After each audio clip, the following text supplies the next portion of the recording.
Pessoal, vamos continuando então aqui com o vídeo sobre processo de trabalho, né? Dando continuidade à nossa aula de processo de trabalho para falar da ação trabalhista.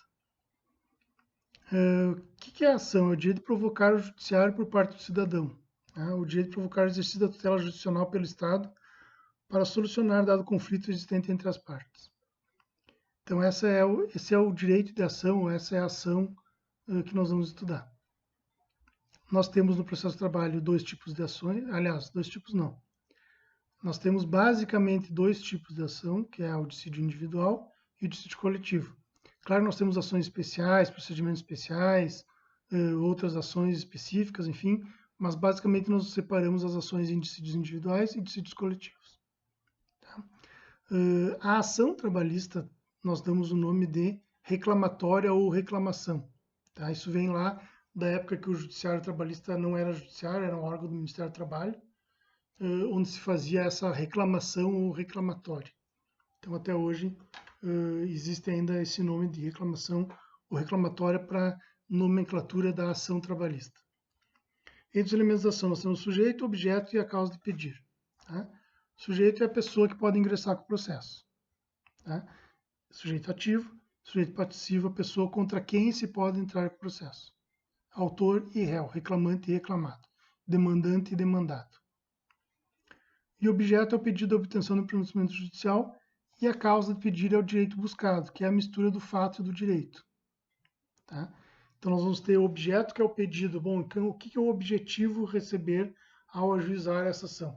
É o objetivo receber meu aviso prévio, minhas férias, meu 13º. Esses são os meus objetivos.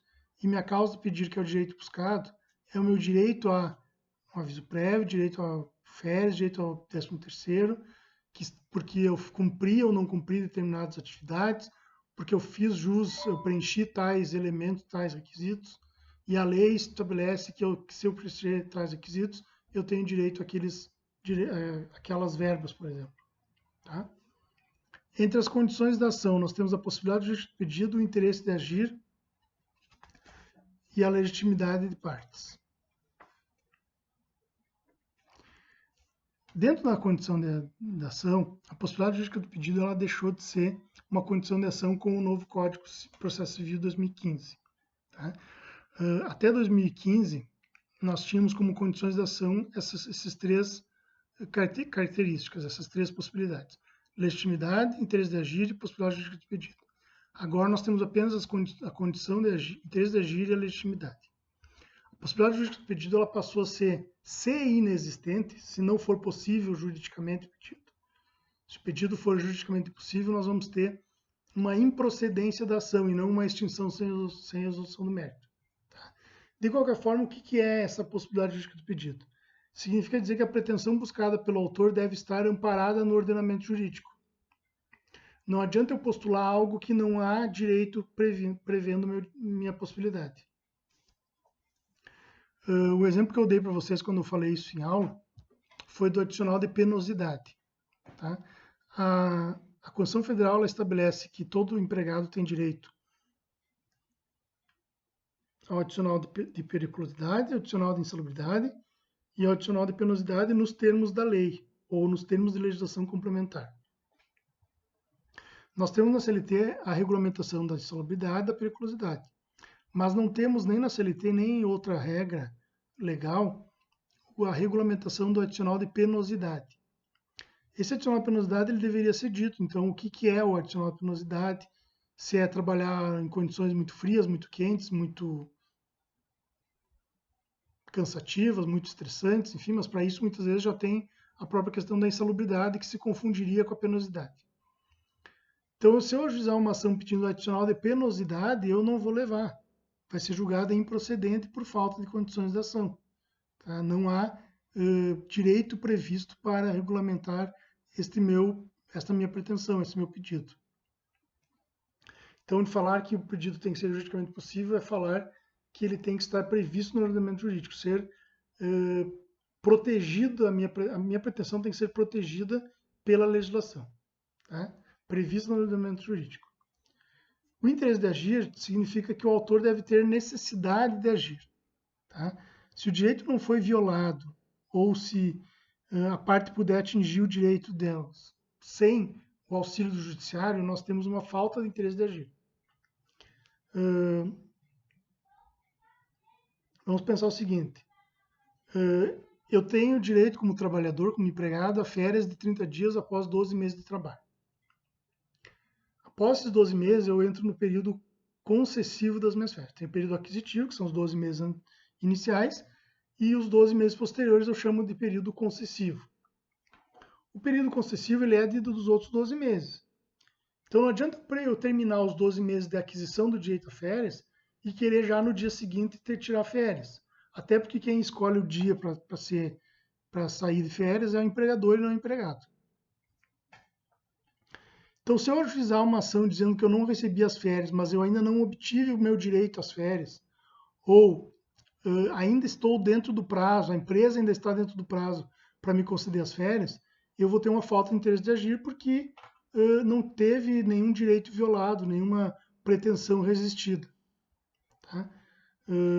Da mesma forma, eu ajuizar uma ação prevendo que o empregador não vai me pagar o 13º, eu vou ajuizar uma ação para garantir que ele me pague. Não, eu tenho que esperar ele não me pagar para que eu tenha um direito violado, uma pretensão resistida, para que então eu possa ter a necessidade de agir junto ao judiciário. Então, sempre que não houver necessidade da intervenção do judiciário, haverá falta de interesse de agir. E por último, nós temos a legitimidade como condição da ação, que é aquela situação de que a pessoa que deve postular deve ser a que vai efetivamente ser beneficiada com a pretensão buscada. E a pessoa contra quem se busca o direito deve ser a pessoa legitimada a cumprir com aquela obrigação. Tá? Entre os pressupostos da existência do processo, nós temos a jurisdição, que nós já falamos o que é, o pedido e as partes. Entre os pressupostos de validade, nós temos a competência, também já estudamos a competência. A insuspeição, ou seja, o juiz não pode ser suspeito ou impedido de julgar aquela demanda, e aí vamos falar mais tarde sobre suspeição e impedimento. Inexistência de coisa julgada, obviamente, né? Se já teve coisa julgada sobre aquela matéria, não tem por que rediscutir novamente, então seria um caso de nulidade processual, rediscutir coisa julgada. Inexistência de litispendência, ou seja, não existir outras demandas iguais com as mesmas partes, mesmo caso de pedir, enfim. Capacidade processual dos litigantes, regularidade da petição inicial e regularidade da citação. E aí esses pressupostos se dividem em pressupostos objetivos e subjetivos. Sendo que os objetivos é o pedido formulado ao juiz, a citação do réu, a inexistência de dispendência e de coisa julgada. E os pressupostos subjetivos são os relativos ao juiz, jurisdição, competência e imparcialidade, ou insuspeição, tá? E relativos às partes, ser parte, estar em juízo e postulatória, capacidade postulatória.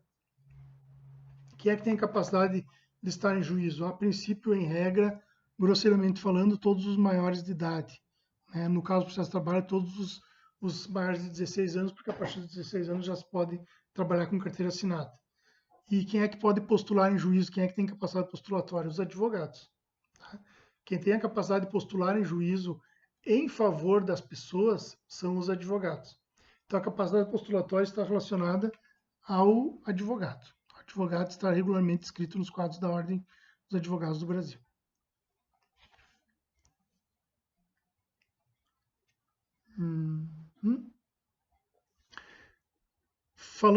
Continuando falando da ação trabalhista, nós temos as ações de conhecimento, onde se busca a solução de um conflito de interesse ou de uma pretensão resistida. Falamos agora há pouco sobre isso. E aí nós temos essa ação de conhecimento dividida entre condenatória, constitutiva, declaratória, depois nós vamos ter as executórias, as cautelares e as ações mandamentais. Então, gente, o que é uma ação condenatória? Uma ação de conhecimento condenatório. É a ação que se busca um título judicial o reconhecimento de um direito material. Eu vou buscar que a empresa seja condenada a pagar determinada verba. Tá? Então, eu vou buscar um título judicial que vai ser condenatório, no sentido de condenar a empresa a pagar X, Y, Z. Condenar a empresa a fazer isso ou aquilo. Tá?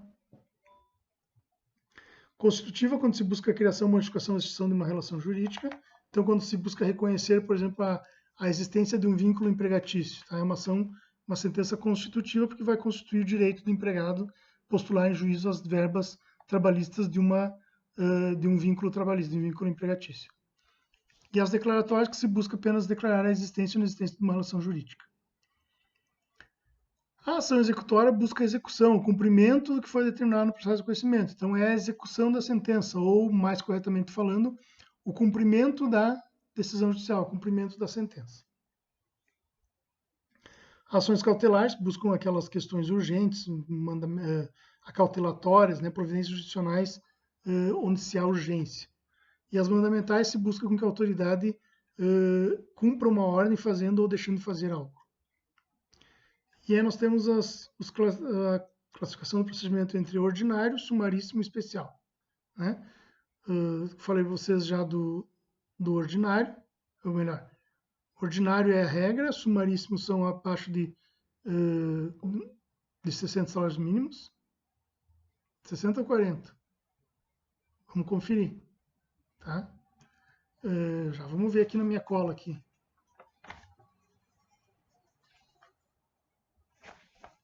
Onde é que tá? Será que eu perdi? Não, tá aqui, ó. 40 salários mínimos. Tá?